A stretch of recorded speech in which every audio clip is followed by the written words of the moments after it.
হবে। কিন্তু রোজা পার হয়ে গেল, ঈদ পার হয়ে গেল, কোরবানি পার হয়ে গেল, আবার রোজা চলে আসতেছে, 1 বছর পুরা হলো, আবার সামনে রোজা চলে আসতেছে, কিন্তু সাহায্যের কোনো লক্ষণই দেখি না। অথচ এই মুহূর্তে সাহায্যের সবচেয়ে বেশি দরকার, আল্লাহ সাহায্যের দরকার। আর আল্লাহ যদি সাহায্য করেন তাহলে আল্লাহ তো দেখায় দিয়েছেন, ঠিক না? আমি আল্লাহ লড়লে কি হবে? আল্লাহ প্রমাণ দিছে, তুমি হাতি নিয়ে আসবা, আমি আবাবিল নিয়ে আসবো। কি হাতির সামনে আবাবিলের পার্সেন্টেজ কতটুকু জানেন? কতটুকু? হ্যাঁ, হুজুররা বলুক কতটুকু? আবাবিল আধা 6টা বোঝেন না, কিন্তু শুধু আর ডানাগুলোই আছে, আর কিচ্ছু নাই। ও শুধু, কেউ হজ করছেন? সামনের করছেন হজ? রাত্রে দেখছেন হেরেমের কাবার চতুর্দিকে ছোট ছোট একটা পাখি চোখে দেখা যায় না, উঠতেছে, ওটা আবাবিল, ওটাই আবাবিল। ও শুধু 2টা ডানাই আছে, আর কিছু নাই। 1 লক্ষ গুণ ছোট না, 1 কোটি গুণ ছোট বললেও মনে হয় মিথ্যা হবে না। হাতির থেকে 1 কোটি গুণ কি ছোট। আল্লাহ বলে, তুই হাতি নিয়ে আসছিস, আমি আবাবিল নিয়ে লড়ব। আরো একটা উদাহরণ দেখাই। ফেরাও নমরুদের রাজত্ব ছিল 800 বছর। কত? পুরো 800 বছর কোনো অপোজিশন ছিল না। মশা ঢুকার আগে 400 বছর, মশা ঢুকার পরে 400 বছর। একটাই ইতিহাসে মশা পাওয়া যায় যার 400 বছর বয়স ছিল, যেটা নমরুদের মাথার ভিতরে ঢুকছিল। বাকি সব মশা 72 ঘন্টায় মরে যায়, শুধু এটা 400 বছর, তাও ল্যাংরা। আল্লাহ পাল্লাকে সমান করতেছিলেন। যখন মশা ঢুকে নেয় তখন যে আসতো সেই নমরুদকে সেজদা করতে হতো। যখন মশা ঢুকছে তো এখন যে আসতো সে আইসা আগে মাথায় জুতা দিয়ে একটা বাড়ি দিত। তো আল্লাহ জুতার বাড়ি আর সেজদা 2টার পাল্লা কি করছে? সমান করছে। তো আল্লাহ নমরুদের মতো। ও আরেকটা মজার খবর, 4 জন বাদশার ভিতরে একজন নমরুদ, যাকে আল্লাহ পুরা দুনিয়ার রাজত্ব দিছিলেন, তার ভিতরে একজন হলো নমরুদ। আল্লাহ লড়ছে কি নিয়া? কি মশা, তাও ল্যাংরা। কি আজকে যদি আল্লাহকে বলি, আল্লাহ আপনি লড়তে চলে আসেন, তা আল্লাহ তো আমাকে বুঝে, আমি লড়ি তো লড়ি কি করা? সারাদিনে তো 110 বার আল্লাহ বলে না। শুক্রবারের পর শুক্রবার আসে, কোন শুক্রবারে 200 বার কেউ দুরূদ পড়ে না। অথচ আমি তো হুকুম দিছিলাম বন্ধুকে যে উম্মতকে বলে দেন শুক্রবারে যেন আপনার উপরে বেশি বেশি দুরূদ পড়ে। আর দুরূদ তো এই জন্যই ছিল যে পুলসেরাত পার হবে দুরূদের প্রটোকলে। যার দুরূদ যত বেশি সে পুলসেরাত পার হবে তত সহজে। এই জন্য এই উম্মত ডাইরেক্ট জাহান্নামে পড়বে না। জাহান্নামে যদি পিছলায়ও যায় পুলসেরাত থেকে, তো পুলসেরাত ধরে লটকায়া থাকবে, ঝুলা থাকবে। দেখা হবে আর দুরূদ আছে কিনা। যদি দুরূদ পড়া থাকে তো দুরূদ ছুটতে ছুটতে আসবে, একে ধরে পুলসেরাতের উপরে উঠায় দাঁড় করাবে। দুরূদ আগে পিছে ডাইনে বামে হইয়া একে পুলসেরাত পার করাবে। শুক্রবারে বলছিলেন তো দুরূদ পড়তে, দুরূদ তো পড়ে না। নবী আদর্শ তো বাদই দিলাম, নাইলে এত টাকা কেন চুলের পিছে যুবক খরচ করবে? অধিকাংশ যুবকই তো 500 টাকার নিচে চুল কাটা হয় না। কেননা ও চুলের ডিজাইন দেখে নেটের ভিতরে পছন্দ যেটা হয় ওটাকে দেয় স্ক্রিনশট, নিয়ে যায় সেলুনে, সেলুনওয়ালা ডিজাইন দেখেই কাইতয়া পড়া যায়, আর বলে এটা 500-র কমে কাটা যাবে না। কিন্তু ওর তো ডিজাইন দিলের ভিতরে ঢুকে গেছে, ও বলে 500 কেন, 1000 হলেও কাটবো, কাট। 500 টাকা দিয়ে চুল কাটা। মা বোনরা ফ্যাশন করে নেটে দেখা। ইসলামে কি সাজগুজ নাই? না নাই? নাই সাজগুজ? হুজুররা বলো, ইসলামে যদি সাজগুজ না থাকতো তাহলে আল্লাহ রসুল সফর থেকে ডাইরেক্ট বাড়িতে কেন আসতেন না? ওটা তো হাদিসে আছে, ডাইরেক্ট বাড়িতে আসতেন না। জিজ্ঞেস করছে, ইয়া রাসূলুল্লাহ, এতদিন পরে আসলাম, ডাইরেক্ট যে ঢুকা যাই? আল্লাহ রসুল বলছে, না, কোন অবস্থায় আছে তুমি কি জানো? হয়তো যায়া দেখবে চুল এলোমেলো, কাপড় সাপড় ময়লা শয়লা, সাজ নাই গুজ নাই, বাড়িতে তুমি ঢুকবা, লাগবো তোমার কাছে কাজের মহিলার মতো, তো তোমার মন লাগবে না। বিদায় একটু অপেক্ষা করো, বাড়িতে খবর দেখ, সেই জায়গায় যা রেডি হোক, যখন তুমি ঘরে ঢুকবে দেখতে দেরি যেন গলা লাগাইতে দেরি না হয়। মন যেন বলে গলা লাগা, মন যেন বলে বুক লাগা, আগেরটা বাদিয়ে দিলাম, লাউড স্পিকার খোলা। ইসলাম তো সাজগোজ শিখাইছে, রাগ হয়েন না। দুনিয়া ইসলামের আগে কেউ সাজগোজ জানতো না। ইসলাম নারীকে শিখাইছে সাজগোজ কাকে বলে, ইসলাম শিখাইছে ফ্যাশন কাকে বলে। নাইলে এই হাদিস কেন বলতো আল্লাহু জামিলুন ইউহিব্বুল জামাল? আল্লাহ সুন্দর সৌন্দর্যতাকে পছন্দ করে। আল্লাহ রসুল সাহাবী রসুলকে কেন বলতো তুই এরকম চলস কেন? আল্লাহ কি তোকে কিছু দেয় না? বলছে দিছে। বলে তাইলে নেয়ামতের আসর তোর উপরে প্রকাশ পাওয়া চাই।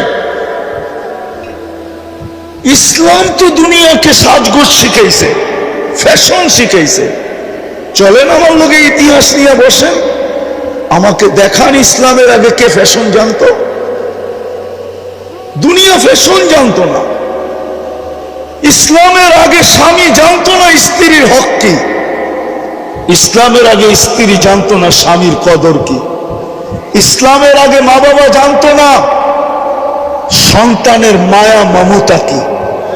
ইসলামের আগে জানতো না সন্তান, জানতো না বাপের কদর কত বড়, বাপ মা কি জিনিস।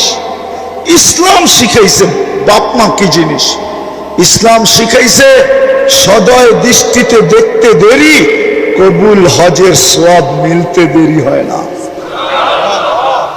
আমি তো বলি কবুল হজ না, ইসলাম শিখাইছে সদয় দৃষ্টিতে দেখতে দেরি, জান্নাত নিজের নামে লেখায়া নিতে দেরি হয় না। আপনি বলবেন হজের সওয়াব তো লেখা আছে হাদিসে, আপনি জান্নাত কোত্থেকে পাইলেন? তাহলে আমি আরেকটা হাদিস দিয়া বুঝাই। আল্লাহ রসুল বলছে কবুল হজের সওয়াব জান্নাত ব্যতীত আর কিচ্ছু না। ইসলাম শিখাইছে। তো যেটা বুঝাইতেছিলাম আমি, যে আজকে তো সাহায্যের দরকার, কিন্তু সাহায্য আসে না কেন? কেন আসে না? একটা দিয়ে শেষ করতেছি। আসতো যদি আমরা আল্লাহর কাছে আকর্ষণের পাত্র হতাম, যদি রসুলের কাছে আকর্ষণের পাত্র হতাম। ওই 313 আল্লাহর কাছে আকর্ষণের পাত্র ছিল। 313 তলোয়ার, 3টা ছিল। একদিকে 11,000-এর উপরে, 1100-র উপরে তলোয়ার ছিল, আর এই দিকে মুসলমানদের কাছে 3টা তলোয়ার ছিল। শুধু আল্লাহর কাছে আকর্ষণের পাত্র ছিল, রসুলের কাছে আকর্ষণের পাত্র ছিল। তো আল্লাহ কুরআন নামায় বলতেছে, বন্ধু ওমা আপনি খেলবেন না, আমরা খেলবো। ওমা রমাইতা ইদ রমাইতা ওয়ালাকিন্নাল্লাহ রমা। বন্ধু আমরা খেলবো, আপনি খেলবেন না, খেলবো তো আমরা।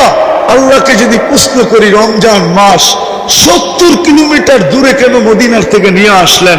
আল্লাহ যেন আমাকে বুঝাইতে চায়। বন্ধুকে মনে হয় আল্লাহ বলছে, বন্ধু আপনি না আসলে খেলা জমবে না, আপনাকে খেলা জমানোর জন্য নিয়ে আসছি, আর দর্শক না হইলে খেলতে মজা লাগবে না। আপনাকে তো দর্শক হিসাবে আনছি, খেলছি তো আমরা। আজকেও আল্লাহ খেলতো, আজকেও আল্লাহ খেলতেন। নাইলে আমার যুক্তিতে বুঝেই আসে না। আমাদের পরে কোনো উম্মত নাই, না আছে? আমাদের নবীর পরে কোনো নবী আছে? হ্যাঁ, নইলে আপনারা কেন স্লোগান দেন নবীর পরে নবী নাই, সংসদে আইন চাই? কেন স্লোগান দেন? আমাদের নবীর পরে তো কোনো, তাইলে আল্লাহকে যদি প্রশ্ন করি, আল্লাহ কোরআন তো দেখি, জমিন আসমানের সমস্ত সৃষ্টি আপনার সৈনিকের অন্তর্ভুক্ত। আর আল্লাহ একটাকে হুকুম দেন না, আমাদের পরে নবীর পরে তো নবী নাই, আমাদের পরে উম্মত নাই, এই সৈনিক বসায় বসায় খাওয়াইতেছেন, কারণটা কি? পাঠান না ফিলিস্তিন, একদলকে পাঠান, একদল পাঠাইতে নিতে হয়, কিন্তু আল্লাহ তো আমাকে বলে আমি পাঠাই, তো পাঠাই কি করা? তরিকা বাদ দিলাম, তরিকা বাদ দিলাম, আদর্শ বাদ দিলাম, আদর্শ বাদ দিলাম। ওরা তো ডেলি 100 বার আমাকে আল্লাহ বলেও ডাকে না, বক্ত করে আমারটা সব। শুক্রবারে 100 বার আমার বন্ধুর দুরূদ পড়ে না। আমি তো তোমাদেরকে ইজ্জত করছিলাম বন্ধুর খাতিরে, নইলে তোমাদেরকে এত বড় সম্মানে ভূষিত করব তো করব কেন? কুদরতি হাতে আমি তোমাদেরকে বাছাই করব তো করব কেন? তোমাদের মাথায় শ্রেষ্ঠত্বের মুকুট দিব তো দিব কেন? কুনতুম খায়রা উম্মার ঘোষণা দিব তো দিব কেন? তোমাদেরকে আমি আমার জন্য পছন্দ করব তো করব কেন? সুহাদা আলান নাস, কিয়ামতের দিন আল্লাহ নিজের জন্য আমাদেরকে পছন্দ করছেন। আমি কেন তোমাদের জন্য, তোমাদেরকে আমার জন্য পছন্দ করব? এরা তো আমার বন্ধুর উপরে দুরূদ পড়ে না। যুবক তো নবীর স্টাইলে চুল কাটে না, মা বোনরা ফাতেমার স্টাইলে সাজে না, সব বাদে দিয়া দিলাম। আল্লাহ তো আমাকে অভিযোগ করে সবকিছু বাদ, ডেলি আমি 5 বার ডাকি, তাও যদি আসতো 80%ই তো আসে না। আরে 50%ও যদি আসতো, অর্ধা অর্ধিও যদি আসতো, তাইলেও তো আমার মনকে বুঝাইতে পারতাম। 80%ই তো আসে না। मैं फैक्ट्री वाला तो फैक्ट्रीতে নামাজে পড়ে না, মেইল वाला तो মেইলে পড়ে না, বাজার वाला तो বাজারে পড়ে না, হাট वाला तो হাটে পড়ে না, দোকানদার তো দোকানে পড়ে না, অফিস वाला तो অফিসে পড়ে না, আদালত वाला तो আদালতে পড়ে না, ক্ষেত वाला तो খেতে পড়ে না। অথচ খেতে যদি নামাজ পড়তো, তাহলে ওর জন্য আল্লাহর মাগফিরাত, জান্নাত ওয়াজিব হইতো, ওয়াজিব, অবধারিত। হাদিসে আছে, ক্ষেতওয়ালা যখন আজান শোনে, আর ক্ষেতের আইল বলে না লাইল বলে গাজীপুরে, হ্যাঁ লাইল, ঠিক না? কোন জায়গায় আইল বলে। ক্ষেতের লাইলে যদি ও গামছা বিছিয়ে দাঁড়ায় যেত, আল্লাহ ফেরেশতাদেরকে ডাইকা দেখাইতো, কি করে রে? নামাজ পড়ে। কার ভয়ে? আমার ভয়ে। আপনার ভয়ে? কি চায় নামাজ দ্বারা? জান্নাত। আমি ভয় থেকে নিষ্কৃতি দিলাম, ওকে মাফ করে দিলাম, জান্নাত লেখা দিলাম, তোমরা সাক্ষী থেকো।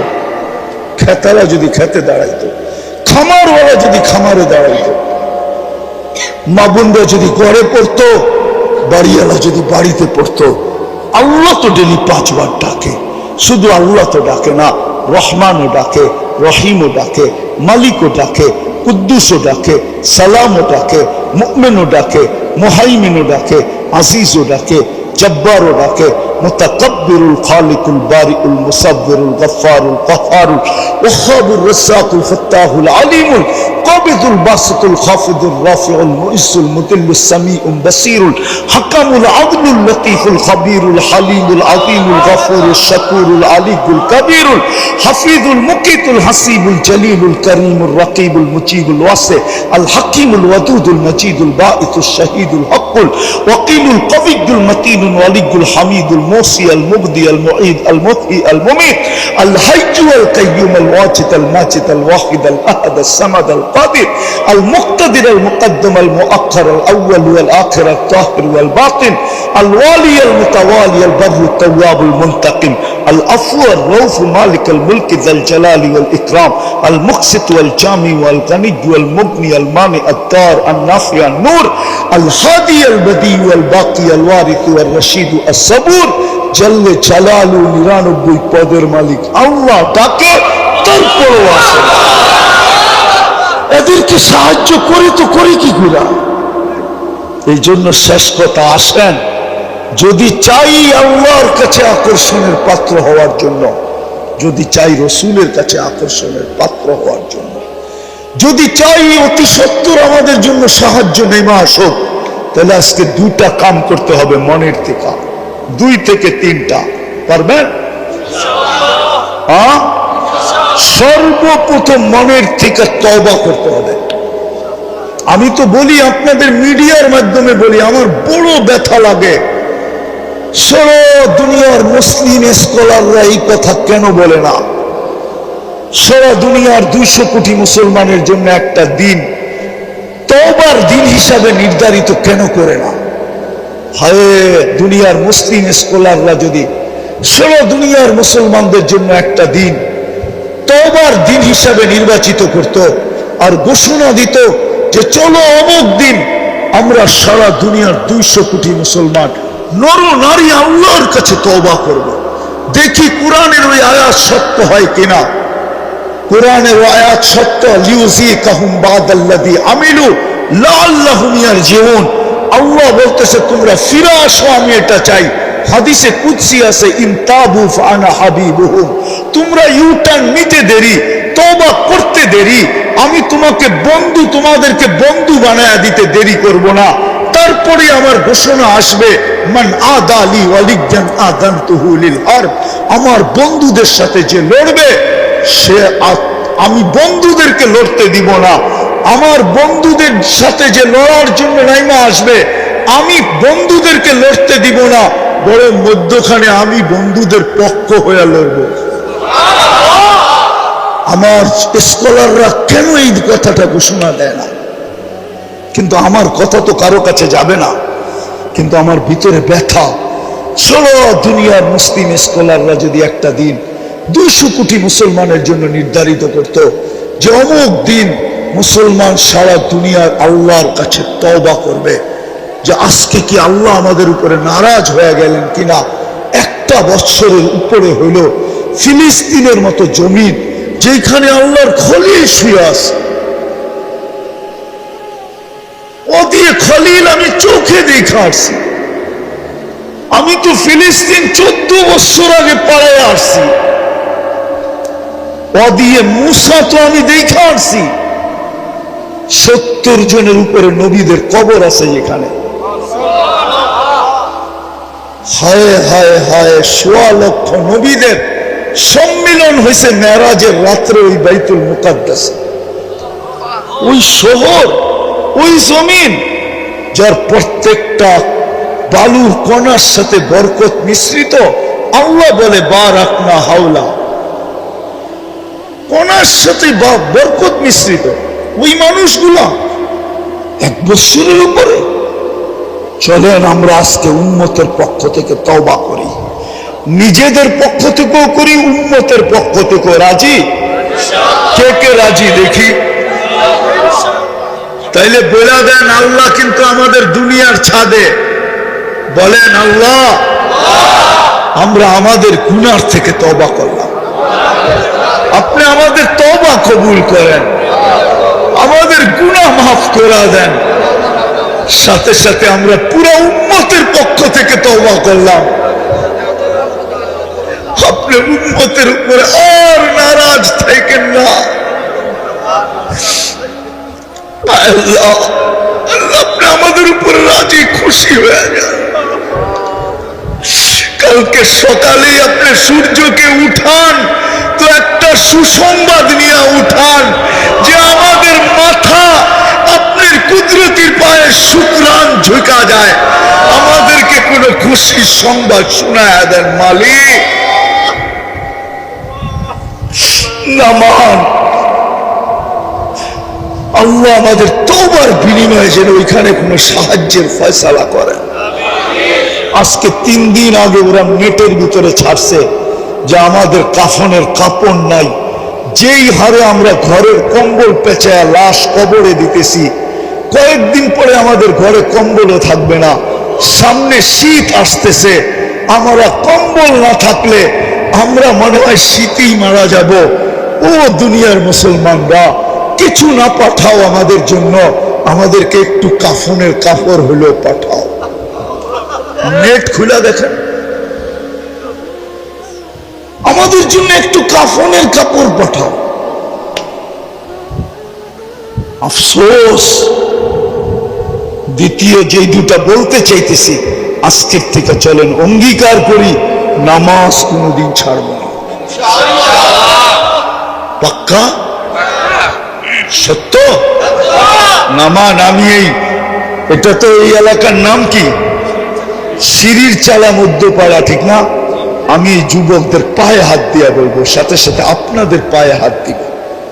আপনারা কমসে কম এই মহল্লাটাকে বেনমাজি মুক্ত করার চেষ্টা করেন।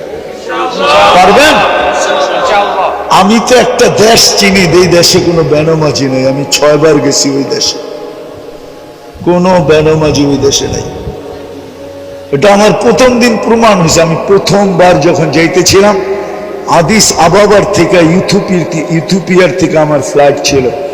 আমার পাশে যিনি বসা ছিল, ও প্লেনে পুরা দাঁড়াইতে পারতো না, ছাদে লেগে যেত।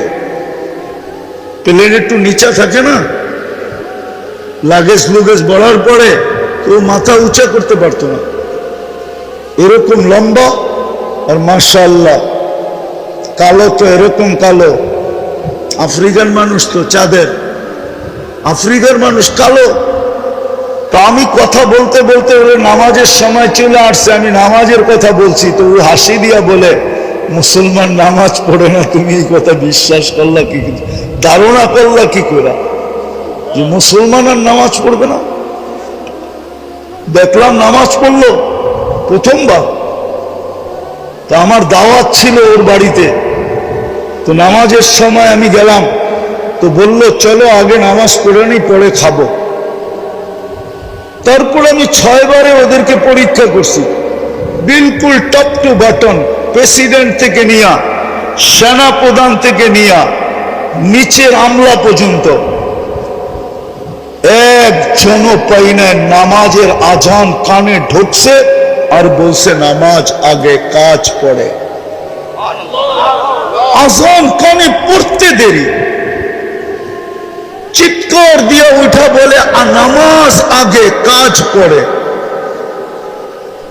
এবং নিজে ইমামতি করে নামাজ পড়ায়। কি? আমি প্রেসিডেন্টকে দেখছি নিজে ইমামতি করে নামাজ পড়ায়। আর কেরাত শুনলে আমাদের দেশের কারীরাও কইব কেরাত, এত সুন্দর কেরাত, হদর এত সুন্দর পড়ে।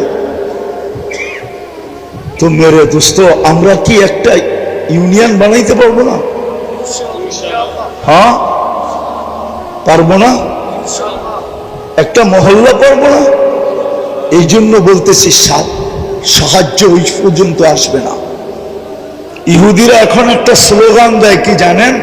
এটা আমাদের হুজুররা জানে না, কেননা হিব্রু ভাষায় দেয়, তো এই জন্য আমাদের হুজুররা এটা বোঝে না। ওরা একটা স্লোগান দেয়, ইদান নাহনু ফিল আমান দাম্মিরুল মুসলিমিনা কাইফা তুদাম্মিরু কাইফা তুরিদুনা আন তুদাম্মিরু। আমরা এখনো নিরাপদ, বিদায় তোমাদের যেমন ইচ্ছা তেমন মুসলমানদেরকে মাটির সাথে মিশাও। কেন ওরা নিরাপদ জানেন? এটা ওদের কিতাবে লেখা আছে, যেদিন পর্যন্ত মুসলমানের জুমার জামাত আর ফজরের জামাত সমান না হবে। আজকে জুমায় মসজিদ ভরা যায়, ফজরে মুসল্লি পাওয়া যায় না। শীতের দিন, বৃষ্টির দিন ইমাম আর মুয়াজ্জিন 2 জন শুধু নামাজ পড়ে। আল্লাহর ঘর খালি।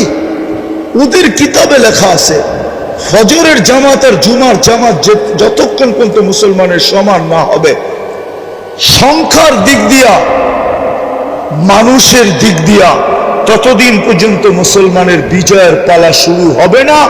বিদায় আমরা ইহুদিরা নিরাপদ, নিরাপদ, নিরাপদ, নিরাপদ। এই জন্য ওরা চিৎকার দিতেছে এখন, নাহনু ফিল আমান তুদাম্মিরুল মুসলিমিনা কাইফা তুরিদুনা আন তুদাম্মিরু। তোমরা এখনো নিরাপদ, যেমন মনে চায় তেমন মুসলমানদেরকে মাটির সাথে মিশিয়ে দাও। বিদায় আমি আপনাদের পায়ে হাত দিয়ে বলতেছি, নামাজ পড়েন আর মহল্লাকে বেনমাজি মুক্ত করেন। যত তাড়াতাড়ি করব তত তাড়াতাড়ি আল্লাহর সাহায্য, বিজয়ের পালা শুরু হবে, আল্লাহর সাহায্য চলে আসবে। অন্যথায় আমাদের মতো মানুষ দিয়ে সাহায্য হবে না। আমরা এই জন্য পায়ে হাত দিয়ে বলি, ইনশাআল্লাহ পড়বেন আর পড়াবেন। কে কে করবেন এই দুটা কাজ? যে নামাজ পড়বো আর পায়ে ধরে হলো নামাজ পড়াবো। বিশেষ করে আমি ওমর ইবনুল খাত্তাব রাদিয়াল্লাহু তাআলা আনহু এই সংগঠনকে বলবো যে শুধু তোমরা না, তোমরা শুধু পুরস্কার নিলে চলবে না, 40 দিনের পুরস্কার, বরং তোমরা পুরুষ 40 দিন নিজে পড়তে হবে, আবার আরেকজনকে পায়ে ধরে পড়াইতে হবে। যেদিন আমাদের মসজিদ ভোলা যাবে, খোদার কসম, আমরা যদিও না মানি, ওরা কিন্তু এটা অক্ষরে অক্ষরে মানে। ওরা সারাদিন আপনাদের মসজিদের স্যাটেলাইট লাগায় রাখছে, আপনি জানেনও না। দুনিয়ার সারা মিডিয়া কাদের? খালি বলেন না, ইন্টারনেট কাদের, গুগল কাদের, ফেসবুক কাদের, সব ওদের, সবগুলো হেড অফিস তেল আবিবে। সব টাকা কাছায় যাইতেছে এখানে, আর অস্ত্র কিনতেছে, আর আপনাকে মাটির সাথে, আমাকে মাটির সাথে মিশাইতেছে। মুসলমান, আমি তো এই জন্য বলি, আজকে যদি মুসলমান 200 কোটি বলতো যে আমরা আমাদের নিজস্ব দেশের পণ্য ছাড়া দুনিয়ার কোনো পণ্য ব্যবহার করব না, আজকে বলো, কালকে দেখেন দুনিয়াতে চিৎকার কিভাবে শুরু হয়,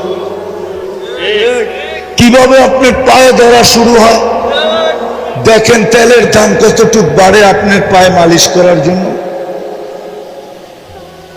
কিন্তু 200 কোটি মুসলমান তো এক হবে না, আমাদের মুসলমানদের শাসকরাও তো এক হবে না।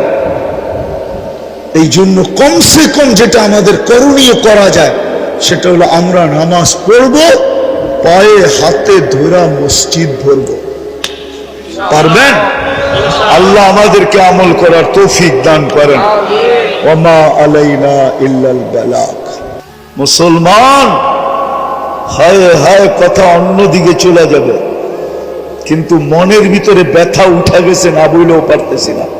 মুসলমান শুধু উন্নতি দেখতেছে,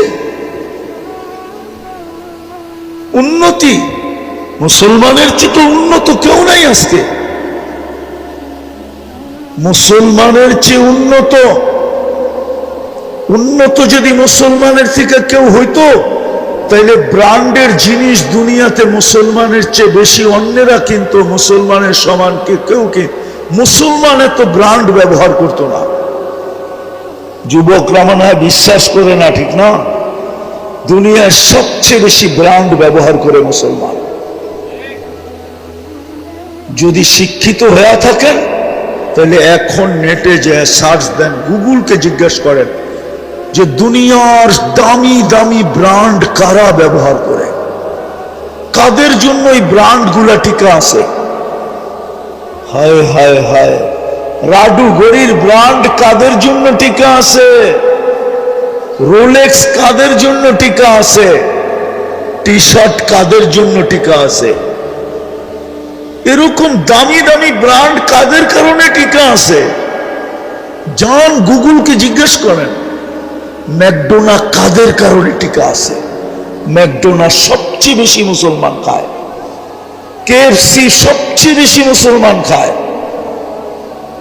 দুনিয়ার দামি দামি ব্র্যান্ড সবচেয়ে বেশি মুসলমান খায়। দামি দামি ব্র্যান্ড, সব ব্র্যান্ড টিকা আছে শুধু মুসলমানের কারণে। দুনিয়ার সবচেয়ে বেশি প্রসাধনী মুসলমান ব্যবহার করে, দুনিয়ার সবচেয়ে বেশি অলংকার মুসলমান ব্যবহার করে। বিশ্বাস হয় না? হয়? হয় না মনে হয়, ঠিক না? আমেরিকানরা করে, ঠিক না? ডলার বেশি, ঠিক না? ইংল্যান্ড, কানাডা, অস্ট্রেলিয়া, আরে বলেন না, জাপান, কোরিয়া, বলেন না, ইউরোপ, আপনি তো মিডিয়া দিয়ে করবেন, আমি তো চোখে দেখে আসছি। আমি তো সারা বছরই ঘুরি, ঘুরতে যায় তো আপনাকে স্বাধীনতা দেখতে পারলাম না। ওই সময় তো আমি বাহিরে ছিলাম। আমি জুলাইয়ের 18 তারিখে গেছি, 5 তারিখে সকালে ফজরের সময় ইংল্যান্ড থেকে আমার কানাডার ফ্লাইট ছিল। যখন এইখানে স্বাধীনতার উল্লাস চলতেছে তখন আমি হাওয়ার উপরে উঠতেছি, তখন তো আমি প্লেনে ছিলাম। আমাকে কি বুঝাবেন? দুনিয়ার সবচেয়ে বেশি সোনা ব্যবহার করে মুসলমান, সবচেয়ে বেশি অলংকার ব্যবহার করে মুসলমান, সবচেয়ে বেশি মেকআপ শেকআপ ব্যবহার করে মুসলমান। এই এলাকায় প্রত্যেকটা ঘর একটা মিনি, কি বলে এটাকে, কসমেটিক্স এর দোকান, ঠিক না? কি প্রত্যেকটা ঘরে হবে না ছোট একটা দোকান? না হবে না? হ্যাঁ, আমি ঘুরে বলতেছি। তারপরও মুসলমানের এই দুরবস্থা আজকে কেন? দুনিয়ার 70% ধন সম্পদ মুসলমানদের পকেটে, মুসলমানদের পায়ের নিচে। মুসলমানের চেয়ে বেশি তেল কার কাছে আছে? তেল মুসলমানের কাছে, গ্যাস মুসলমানের কাছে, সোনা মুসলমানের কাছে, রূপা মুসলমানের কাছে। দুনিয়ার সবচেয়ে বেশি অর্থ মুসলমানদের কাছে। আমি তো বলি, যদি মুসলমান মুসলমান হতো, 12টা দেশ যদি একত্রিত হতো আর বলতো সারাটা দুনিয়া কিনা নিতে পারতো, শুধু 12টা দেশ, আমি চিনি ওদেরকে। দুনিয়ার সবচেয়ে বড় টাকা মুসলমানের কাছে। 4 দেশের কাছে দুনিয়ার সবচেয়ে বড় টাকা। কয় দেশ? কুয়েত, বাহরাইন, ওমান, তারপরে হলো ব্রুনাই। এখানে আছে কেউ ব্রুনাই গেছে? ব্রুনাইয়ের প্রবাসী কেউ আছে এখানে? আছে কেউ? ওই যে আছে, কয় টাকা বেতন পাইতো জিজ্ঞেস করেন তো। উর্দে গেলে 100 টাকা। ব্রুনাইয়ের 100 টাকাই তো আমাদের দেশে 30-35,000 টাকা হয়। সবচেয়ে বড় টাকা ব্রুনাই, কুয়েত, বাহরাইন, ওমান। তারপরে মুসলমানের এই দুরবস্থা কেন আজকে? সমানে মারতেছে। আজ পর্যন্ত দুইটা আমি আমার দিলের ব্যথা বলতেছি, দুইটা জাতিসংঘের বাৎসরিক সমস্ত দুনিয়ার প্রধানদেরকে নিয়ে, দেশের প্রধানদেরকে নিয়ে সম্মেলন হলো দুইটা। মুসলমান 56 থেকে 58টা দেশ, যাদের কাছে 70% সম্পদ দুনিয়া, একটা ছোট নিন্দা প্রস্তাব পাশ করাইতে পারে না। আমাকে বলুক, কেউ দেখছে মিডিয়ায়, বলুক কি পারছে?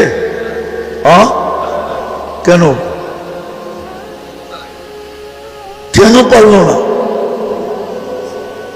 বুঝা গেল ওরা আমাদেরকে মানুষ মনে করে না, ওরা আমাদেরকে আগাছা মনে করে। আগাছা বোঝেন? জঙ্গল। আমরা শুধু চিৎকার দেই, আমরা শুধু লাউড স্পিকারে চিৎকার দিতে থাকি, চিল্লাইতে থাকি। ওরা আমাদেরকে আগাছা মনে করে। দ্বিতীয় আরেকটা প্রমাণ দেই, ওরা শুধু আগাছা না, আগাছা মনে করে। এটার দ্বিতীয় প্রমাণ, আজ পর্যন্ত কোন প্রাণীবাদী সংস্থা কিন্তু সারা ওয়ার্ল্ড ব্যাপী, এটা একটা সংস্থাই, এর শাখা সারা ওয়ার্ল্ডে আছে, আমাদের দেশেও আছে। দেখবেন গুলশান গেলে সকালবেলা রাস্তার কুকুররে ফজরের পরে খাওয়াইতেছে, ছোট কুকুর দৌড়া, বাচ্চা কুকুর দৌড়ে খাওয়াইতেছে। আমার মহল্লায় খাওয়ায়। শীতের দিন জ্যাকেট পরায়, জ্যাকেট হাসেন কেন? সত্য না? হ্যাঁ, বৃষ্টি যখন ঝুমঝুমায় ফজরের সময় হয়, ওরা ছাতি নিয়ে এসে কুকুরকে খানা দেয়। আমি জিজ্ঞেস করছি তোমরা কারা? মেয়ে ছেলে, তো বলতেছে আমরা প্রাণীবাদী সংস্থার পক্ষ থেকে। এই যে 48,000 ফিলিস্তিনি যে মারা গেল, আজ পর্যন্ত ওনারা তো জেনারেল শিক্ষিত, ঠিক না? ওনারা বলুক, যুবকরা তো সারাদিন নেটের ভিতরে থাকে, ওরা তো কখনো নেটের থেকে বাহির হয়ই না। হ্যাঁ, নেট বুঝো? আবার বাংলায় কিন্তু তর্জমা করতে গেলে চাল হইব, ওরা সারাদিন চালের মধ্যে থাকে। আফসোসে তো বলতেছি, নাহলে বলতাম না। কোরআন তো আমাদের ঘরে কবে খুলছে আল্লাহ জানে। গিলাফে যে লাভ বসছে, আর মনে হয় 2-4 বৎসরও কোরআন আমাদের ঘরে একবারও খোলা হয় না। হয়? রাগ হয়ে গেলেন? হ্যাঁ, কিন্তু যুবকদের তো ফেসবুক 1 মিনিটের জন্য বন্ধ হয় না, খোলাই থাকে। 1 মিনিটের জন্য বন্ধ হয় না। যদি নেট এখন তো আনলিমিটেড চালায়, কেননা সবার ঘরেই ওয়াইফাই, ঠিক না? হ্যাঁ, সবার ঘরে কি ওয়াইফাই না থাকলেও প্রতিবেশীর পাসওয়ার্ড সবার ঘরে আছে, ঠিক না? ঘরে যায়, পাসওয়ার্ড লাগায়, ওপেন, ঠিক না? সত্য তো? আবার আরেকটা জানি কি বেরিয়েছে, পাসওয়ার্ডও লাগে না, কি জানি, আরে কি বলো এটাকে, মোবাইল থেকে মোবাইলে নেয় হটস্পট। হায় হায় হায়, কোরআন সারা বছরে একবার ছুঁয়া দেখে না। আমি আফসোসে বলতেছি, ইয়া লাইতানি মৃত্যু কবলা হাদা, হায় যদি আর আগে মৌত চলে আসতো। আমার জাতি কোরআন ডেলি একবার খুলে দেখে না, দৌড়ে একটা চুমা দেয় না। যুবক, তোমাদের পায়ে হাত রাখে। আমি ভিতর থেকে বলতেছি, আমার কথা এইখান থেকে না, ওইখান থেকে আসতেছে, বড় ব্যথা নিয়ে বলতেছি। হায়, তোমরা যদি ডেলি কোরআন না পড়তা, আমার কোনো আপত্তি ছিল না। কোরআনটা নিয়ে যদি একটা চুমা দিতাম ডেলি একবার, আর বলতে আল্লাহ এটাকে আমি ভালোবাসি। সারাদিন তো তোমাদের ফেসবুক 1 সেকেন্ডের জন্য বন্ধ হয় না, চ্যাট করতেই থাকো, তুমি অনলাইনে থাকো। তোমাকে না পাইলে কতজনে গলায় রশি দিতে চায়, আবার তুমি না পাইলে আবার বিষ খাইতে চাও। সারাদিন একবার পাইলাম না অনলাইনে, না জানি আমাকে ফাঁকি দিয়ে অন্য কোনো দিকে চলে গেল কিনা, আমাকে স্যাক দিল কিনা।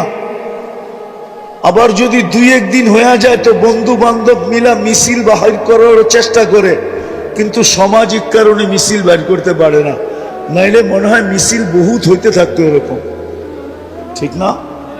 হ্যাঁ, কিন্তু কোরআনটাকে তো সারাদিনে একবার চুমা দাও না। তো যেটা বলতেছিলাম, প্রাণীবাদীরা 48,000 ফিলিস্তিনি মারা গেল।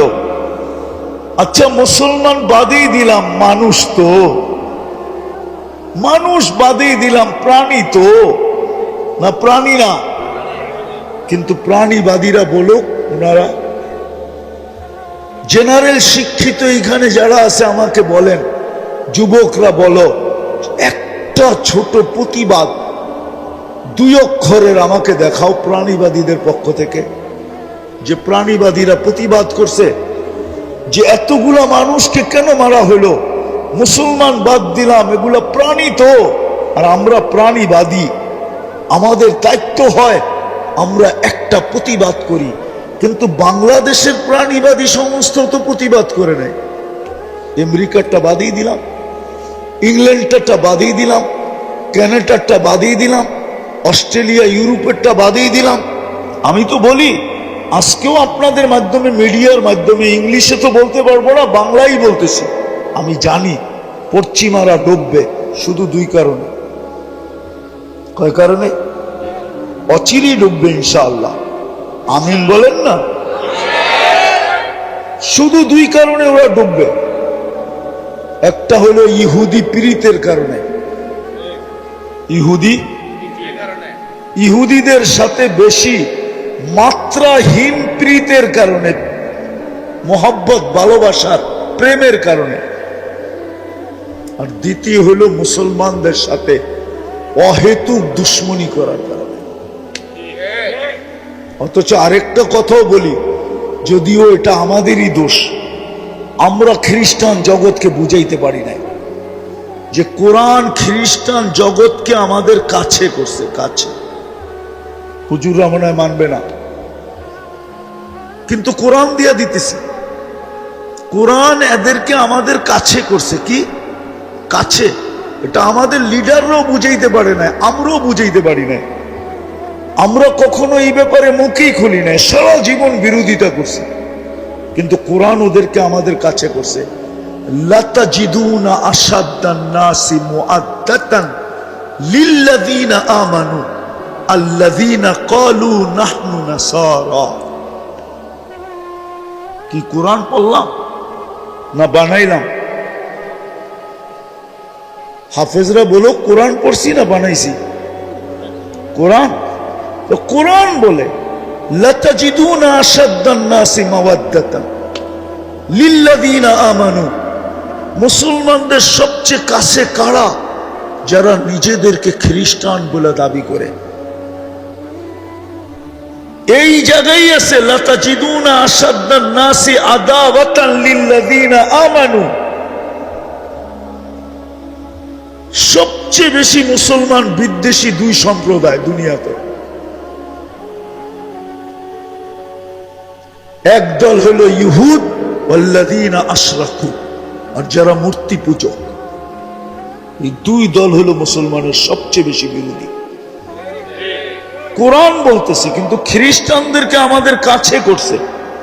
কিন্তু আমি বড় আফসোস করি দুনিয়া ঘুরার পরে যে আমাদের স্কলাররা কেন ওদেরকে বুঝাইতে পারলো না, আমাদের নেতারা কেন ওদেরকে বুঝাইতে পারলো না। যদি ওদেরকে বুঝাইতে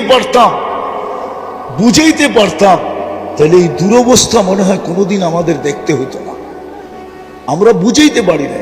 আমি আমার দোষও বলবো, শুধু ওদের দোষ বলবো এরকম না, আমার দোষও আমি বলবো যে আমি ওদেরকে বুঝাইতে পারি না। আমাদের স্কলাররা বুঝাইতে পারে না, আমাদের নেতারা বুঝাইতে পারে না যে তোমাদেরকে আল্লাহ আমাদের কাছে করছে, তোমরা আমাদের থেকে দূরে যাও তো যাও কেন? আমাদের সাথে বিদ্বেষ রাখো তো রাখো কেন? হিংসা রাখো তো রাখো কেন? দুশ্মনী রাখো তো রাখো কেন? আমাদেরকে ঘৃণা করো তো করো কেন? আমরা তো তোমাদের কাছের, তোমরা আমাদের কাছের। কিন্তু যখন আমরা বুঝাইতে পারি না, তো এই জন্যই বলতেছিলাম প্রথমটা যে ওরা ডুববে দুই কারণে, পশ্চিমারা ডুববে শুধু দুই কারণে, নাইলে ওদের ডুবার কোনো কারণ আমি দেখি নাই। শুধু দুই কারণেই ওরা ডুববে। একটা হলো ইহুদিদের সাথে ওদের পীড়িত বেশি। পীড়িত বোঝেন তো? কি ভালোবাসা, ঠিক না? আরেকটা হলো মুসলমানদের সাথে ওদের দুশ্মনী বেশি। এই কারণেই ওরা ডুববে। তো যেটা আমি বুঝাইতেছিলাম, কথা বাহির হয়ে চলে গেছে, আমি গুছায় নিয়ে আসতেছি, কথার শেষ জায়গায় আমি চলে আসছি। এটাই বুঝাইতেছিলাম যে দুনিয়ায় আপনি যতই আকর্ষণের পাত্র হন না কেন, ফুল তো ফুটলে আকর্ষণের পাত্র হয়। আপনি যতই আকর্ষণের পাত্র হন না কেন, এটা আমার বিষয় না। আমার বিষয় হলো এটা ভাবানো যে আমি আল্লাহর কাছে আকর্ষণের পাত্র কতটুকু, বা আল্লাহর কাছে আমি আকর্ষণের পাত্র হব কিভাবে, রসুলের কাছে আমি আকর্ষণের পাত্র হব কিভাবে। আর কারণও আমি বলছি যে এখানে চিরদিন থাকা যাবে। এই চেহারাটা যে অস্তিত্ব দিছে তার সামনে একদিন দাঁড়াইতে হবে। এটা অস্তিত্ব দিছে কে? কে দিছে? এই চেহারাটা আল্লাহ অস্তিত্ব দিছে। জোরে বলেন কে? আল্লাহ যত জোরে বলবেন তত ভিতরের ব্লক শেষ হয়ে যাবে, ব্লক থাকবে না, হ্যাঁ ক্লিয়ার হবে। আমি শুধু কোরআন হাদিস না, ডাক্তারের প্রমাণ দিতে পারি, আমার কাছে আছে অডিও ক্লিপ, আমার কাছে আছে। আমেরিকার ডাক্তার বলছে মুসলমানের হার্টের প্রবলেম হয় কি করে আমার বুঝে আসে না। ও মুসলমান না, ও খ্রিস্টান। ও বলছে আল্লাহ শব্দকে আমি অ্যানালাইসিস করে দেখছি যে মুসলমান আল্লাহ বলে, আবার হার্টের ভিতরে প্রবলেম হয় কি করে, তাইলে বোঝা গেল মুসলমান আল্লাহ যেইভাবে বলার দরকার ওইভাবে বলে না। আসলেই সত্য, আমরা আল্লাহ বলি না। এইখানে একজনও পাওয়া যাবে না এই বিশাল জনগোষ্ঠীর ভিতরে। জানি না অন্তরালে কোনো মা বোন পাওয়া যায় কিনা যে ডেলি 200 বার আল্লাহ বলে। কয়শো বার? অথচ আমার থিওরি হলো, আমার থিওরি কিতাবের থিওরি না, আমার যৌক্তিক থিওরি হলো প্রত্যেক মানুষের ডেলি 550 বার আল্লাহ বলা চাই। বলবেন কেন, কোন যুক্তিতে? আমরা ডেলি 550 লিটার অক্সিজেন নেই। কত? 550 লিটার অক্সিজেন নেই। অক্সিজেনই আমাদের জীবনের সবচেয়ে বড় বেঁচে থাকার কি উপকরণ, অক্সিজেন। এই যে আমরা স্বাভাবিক শ্বাস নিতে পারতেছি, এটার মূল্য কিন্তু 2020-এ বাংলাদেশের এক শিল্পপতি আমাদেরকে জানায় দিয়া চলে গেছেন দুনিয়ার থেকে। বাংলাদেশের প্রথম সারির এক শিল্পপতি যখন ভেন্টিলেটরে ছিলেন, ওনার জন্য যখন চায়নার থেকে ডাক্তারের টিম আনা হলো, তো ডাক্তারের টিম যখন কামরায় ঢুকলো, তো উনি ডাক্তারের টিমকে বলছিল তোমরা আমাকে স্বাভাবিক শ্বাস নিতে দাও, আমার পুরা প্রপার্টি কোম্পানি আমি তোমাদের নামে লেখা দিব। আপনি স্বাভাবিক শ্বাস নিতে পারতেছেন, ডেলি বৈশা নিতেছেন, কিন্তু একবারও কি আল্লাহ বলছেন যে আল্লাহ বা আলহামদুলিল্লাহ বলছেন? তো আমার যুক্তি বলে ডেলি 505 বার আল্লাহ বলা চাই, কেননা 550 লিটার আমরা অক্সিজেন দিই। 1 লিটারের বদলা একবার আল্লাহ। কিন্তু আমার যুবকরা তো ডেলি 10 বারও আল্লাহ বলে না, 5 বারও আল্লাহ বলে না, মা বোনরাও বলে না, পুরুষও বলে না। বলেন আজকে সারা দুনিয়া চিৎকার কিসের দিতেছে? ফুল যেরকম ফুটা ব্যতীত, ফুল যতক্ষণ না ফোটে ততক্ষণ কেউ এর দিকে চোখ উঠায় তাকায় না। কেননা ফুটা ব্যতীত ঘ্রাণও আসে না, আর রঙও দেখা যায় না। বুঝাইতে পারতেছি তো? আমার কথায় সুর হবে না, এই জন্য ধ্যান দিতে হবে। ফুল যতক্ষণ পর্যন্ত না ফোটে ততক্ষণ পর্যন্ত কিন্তু কেউ চোখ তুলা দেখে না, হাত বাড়ায় নেয় না, কাটার খোঁচা খাইয়েও কেউ ছিঁড়ে না। আর যখন ফুটা যায় তো কাটার খোঁচা খাইয়েও হাত দিয়া ছিঁড়ে, চোখ বুলায়া দেখে, হাত বাড়ায়া নেয়। এমনকি 14 তারিখে যুবক যুবতীরা পয়সা দিয়েও কিনে, আর না পাইলে মারামারিও করে। ঠিক না? সত্য তো? তো ফুল যেরকম ফুটা ব্যতীত আকর্ষণের পাত্র হয় না, এটাতে একমত তো? তার ঘ্রাণও আসে না। এগুলো তো কাগজের ফুল, আর্টিফিশিয়াল। এটাও বলছে কবি, हकीकत सुफ नहीं सकती बनावट की उसूलों से, कभी बुआ नहीं सकती के कागज के फूलों से। এগুলার থেকে কখনো ঘ্রাণ আসবে না। এটা হলো চোখের শোভা।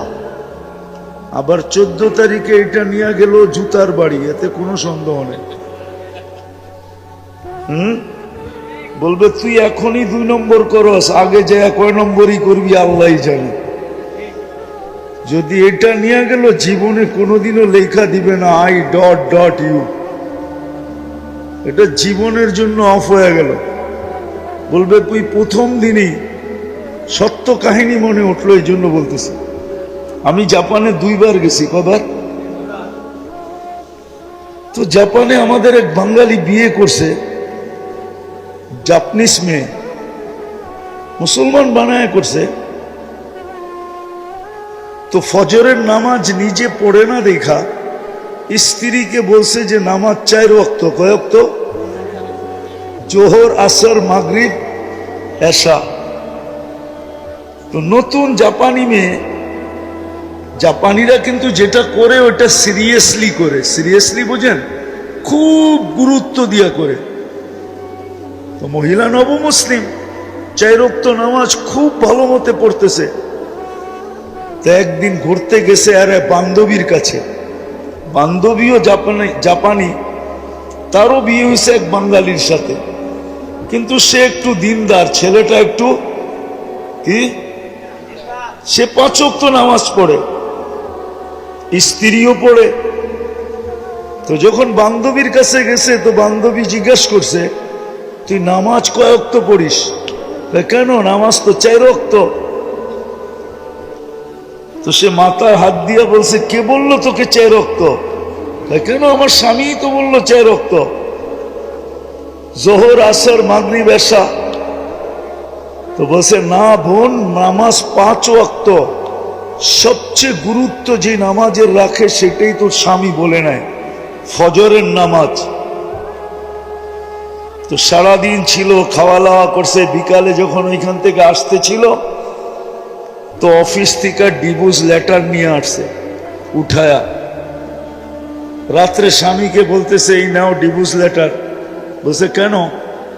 বলছে, তুমি যখন নামাজ নিয়ে আমার সাথে ধোঁকা করতে পারো, তাহলে সারা জীবনে তুমি আমার সাথে ধোঁকাই করবে, আর ভালো করবে না। বিদায় আমি তোমার সাথে থাকতে ইচ্ছুক না। ঠিক এরমই 14 তারিখে এই ফুল নিয়ে গেলে জীবনে কোনোদিন আর I.U লেখা দিবে না। কেননা প্রথমেই এরকম ফুল নিয়ে গেছে যেই ফুলের কোনো গ্রান কোনোদিন হবেই না। তো মানুষ ফুল যতক্ষণ পর্যন্ত না ফোটে আকর্ষণের পাত্র হয় না। মানুষ চোখ উঠায় তাকায় না, হাত বাড়ায়া নেয় না, কাটার খোঁচা খায়া কোনোদিন ছিঁড়ে না, পয়সা দিয়া কোনোদিন কিনে না। ঠিক আপনি আর আমিও, কথা লম্বা হবে না, অল্পই হবে। আপনি আর আমিও, আমি জানি কালকে ওয়ার্কিং ডে আছে, বেশিরভাগই এখানে শ্রমিক পেশার লোক, কালকে কাজে যেতে হবে। বিধায় আমি লম্বা করব না, কিন্তু আশা করি যদি ধ্যান দিয়া শুনতে পারি অল্প যথেষ্ট হইব বলে আশা করি। আপনাদের যদি তাওয়াজ্জু থাকে, মন দিয়া যদি শোনেন, তো যেরকম ফুল আকর্ষণের পাত্র হয় না ফুটা ব্যতীত, তার ঘ্রাণ ছড়ায় না, তার কালার প্রকাশ পায় না, তদ্রূপ আপনি আর আমিও আল্লাহর কাছে আর আল্লাহর রসুলের কাছে। আমি দুনিয়া নিয়ে আমার আলোচনা না, দুনিয়া কে কত বড় আকর্ষণের পাত্র, কার কতটুকু আকর্ষণ দুনিয়াতে, এটা আমার বিষয় না। আমি জানি যুবক দুনিয়াতে বড় আকর্ষণের পাত্র, কেননা তার ভিতরে টকবগে যৌবন আছে বিদায় সবাই তার দিকে চোখ তুলা দেখে। আবার এটাও বিশ্বাস করি যুবতীও আকর্ষণের পাত্র, এটাও বিশ্বাস করি পুরুষও আকর্ষণের পাত্র, আবার এটাও বিশ্বাস করি নারীও আকর্ষণের পাত্র। ঠিক না? টাকাওয়ালাও আকর্ষণের পাত্র, বড় সম্পত্তির মালিক হইলেও আকর্ষণের পাত্র হয়, বড় ফ্যাক্টরির মালিক হইলেও আকর্ষণের পাত্র হয়, বড় রূপসী হইলেও আকর্ষণের পাত্র হয়। হাজারো ভাবে দুনিয়াতে আকর্ষণের পাত্র মানুষ আজকে, হাজারো ভাবে।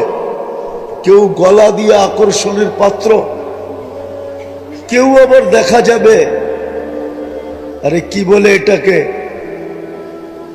কেউ আবার দেখা যাবে হাসি মজাক দ্বারাও আকর্ষণের পাত্র।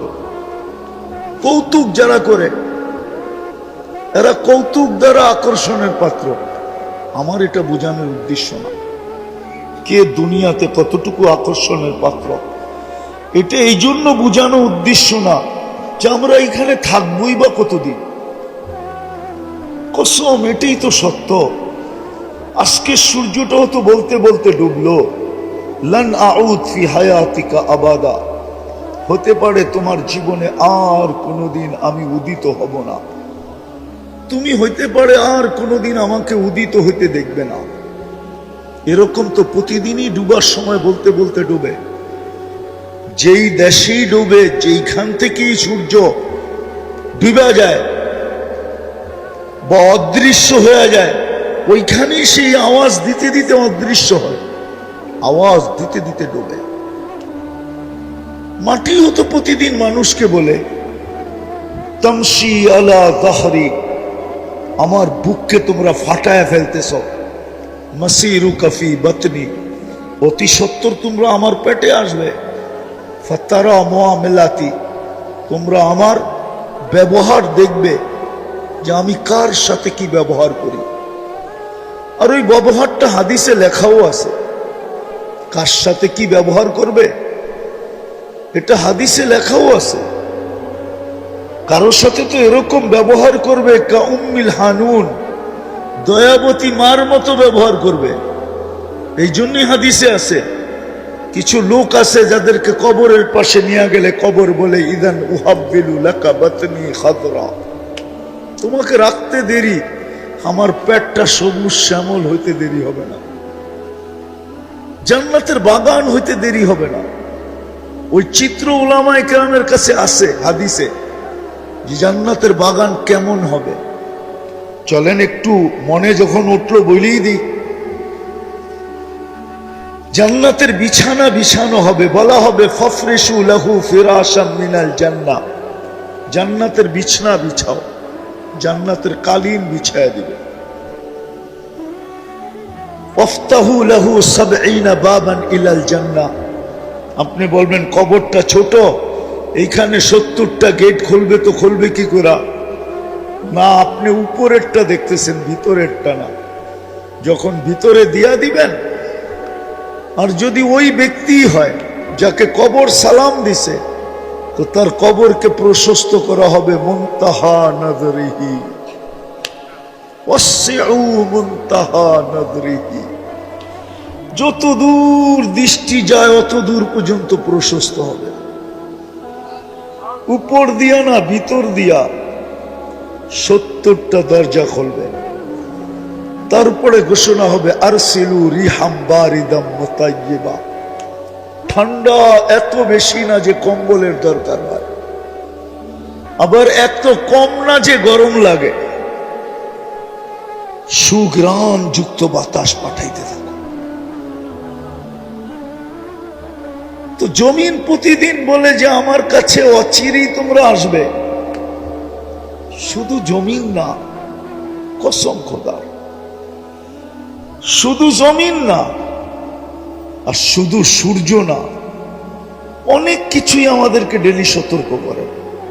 এই জন্য আমার কথা শুরুটা ছিল ফুল ফুটা ব্যতীত যেরকম মানুষের কাছে না ঘ্রাণ ছড়ায়, না তার রং বোঝা যায়, না কেউ তার দিকে চোখ তুলা দেখে, না কেউ হাত বাড়ায় নেয়, না কেউ পয়সা দিয়া কিনে। ফুটন্ত বিহীন ফুল যেরকম মূল্যহীন, আপনার আমার যেটা বুঝাইতে চাইতেছি যে দুনিয়ায় যতই পরিচয় আকর্ষণের পাত্র হোক না, তাতে কি আসে যায়? আসল হলো আমি আল্লাহ রসুলের কাছে কতটুকু আকর্ষিত, আমি এটাই বুঝাইতে চেয়েছি। যে আল্লাহ রসুলের কাছে আমি আকর্ষণের পাত্র হব কি করে। বুঝলাম তো ফুল ফুটলে সকলের কাছে আকর্ষণের পাত্র হয়, বুঝলাম। কিন্তু আমি যুবক, তোমাদেরকে বুঝাইতে চাইতেছি, ভাবো, প্রত্যেকে আমরা ভাবি যে আমি আল্লাহর কাছে আকর্ষণের পাত্র হব কি করে, আমি আল্লাহর কাছে আকর্ষিত হব কি করে, রসুলের কাছে আকর্ষণের পাত্র হব কি করে। কেননা এখানে তো 60-70 বছর। একটা উদাহরণ দিয়া বলতে চাইতেছি দুনিয়া বুঝানোর জন্য, নাইলে কোনো ক্রিটিসাইজ আমার উদ্দেশ্য না। কেননা কথা মিডিয়ায় যাইতেছে। 2 দিন আগেই দেখতাম আমরা, মিডিয়া খুললে তেল মারতে